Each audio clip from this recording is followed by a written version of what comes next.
तो आज हम बात करेंगे 2 राशियों के बारे में, जो कि कन्या राशि है और मिथुन राशि है। तो दोनों राशियाँ ही बुध प्लैनेट रूल करता है, बट ये दोनों राशियाँ बहुत अलग हैं एक-दूसरे से। जबकि प्लैनेट सेम है जो इनको रूल करता है, तो हम ये जानेंगे कि क्यों ये 2 राशियाँ एक-दूसरे से इतनी अलग हैं और ऐसी क्या चीज़ें हैं जो इनको डिफरेंट बनाती हैं एक-दूसरे से। तो अगर हम मिथुन राशि की बात करें तो ये एक एयर साइन है और ये तीसरा जो भाव होता है हमारी कुंडली में, वो नेचुरली मिथुन राशि का होता है। और जो छठा भाव होता है, जो 6th हाउस होता है, वो कन्या राशि का होता है। और जो बुध प्लैनेट है वो एक्सॉल्टेड भी कन्या राशि में होता है, तो वो मिथुन राशि में एक्सॉल्टेड भी नहीं होता, और कोई भी प्लैनेट मिथुन राशि में एक्सॉल्टेड नहीं होता। तो इससे ये बात तो साफ़ है कि दोनों राशियों में से कन्या राशि एक मूल त्रिकोण राशि है और वो ज़्यादा स्ट्रॉन्ग है रिजल्ट्स देने में एज़ कम्पेयर टू मिथुन राशि। और जब भी आप देखेंगे कि कोई कन्या लग्न का इंसान आपको मिले या कोई मिथुन लग्न का इंसान मिले, तो उन दोनों के व्यवहार में, उनकी पर्सनैलिटी में आपको बहुत से डिफरेंसेस दिखाई देंगे।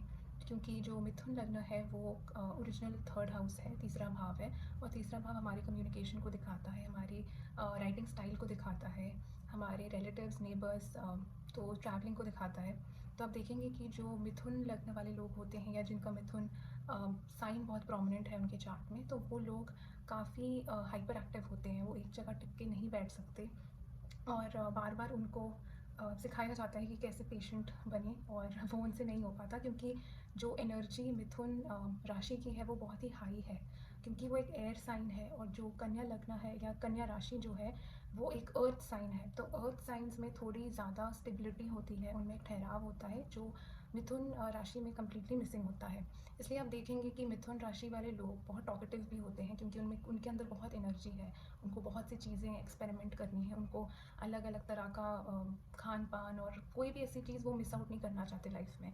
बट जो कन्या लग्न के लोग होते हैं, जो कन्या राशि है, वो ज़्यादा इंटेलेक्चुअल होती है, वो सेंसिबल ज़्यादा होती है। तो ऐसे लोग आपको दिखाई देंगे जो इतना टॉकेटिव अगर ना भी हो, तो वो बहुत सोच समझ कर अपने थॉट्स को गैदर करके कुछ वो बोलेंगे।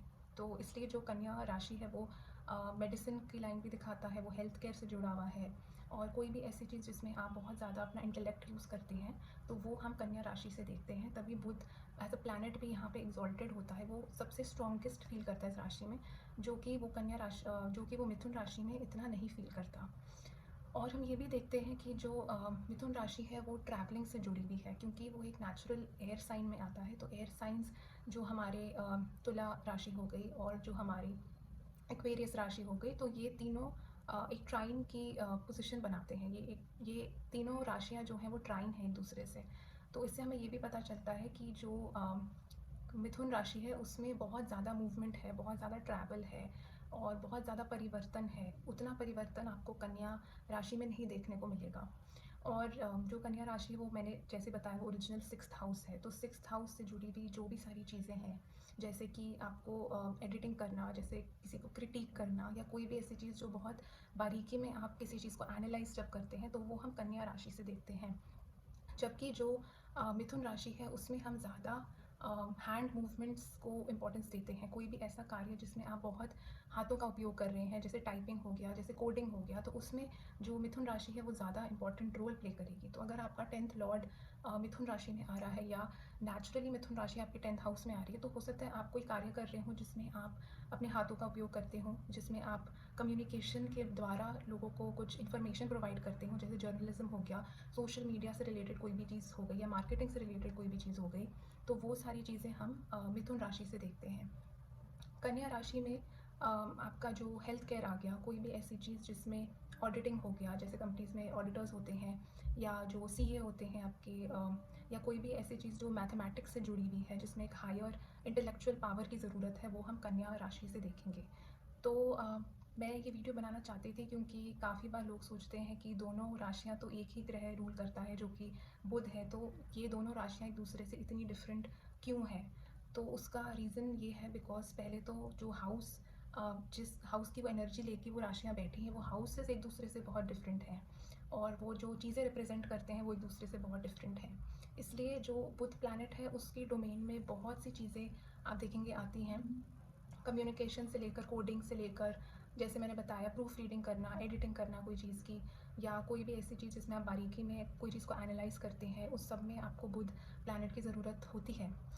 पर जब कन्या राशि की बात आती है तो वो सब चीज़ें बहुत ज़्यादा प्रोमिनेंट हो जाती हैं।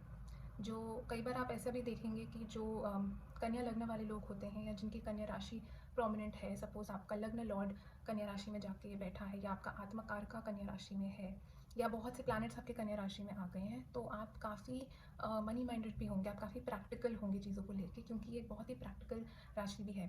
जबकि अगर आपके बहुत से प्लैनेट्स मिथुन राशि में आ गए हैं या आपका असेंडेंट लॉर्ड मिथुन में जा रहा है, तो हो सकता है बहुत प्रैक्टिकल ना हो, बट आपको एक जगह टिक के आप नहीं बैठ पाएंगे। आपकी लाइफ में वैरायटी होना बहुत ज़रूरी है, तो आपको पसंद आएगा कि आप डिफरेंट डिफरेंट चीज़ें ट्राई करें।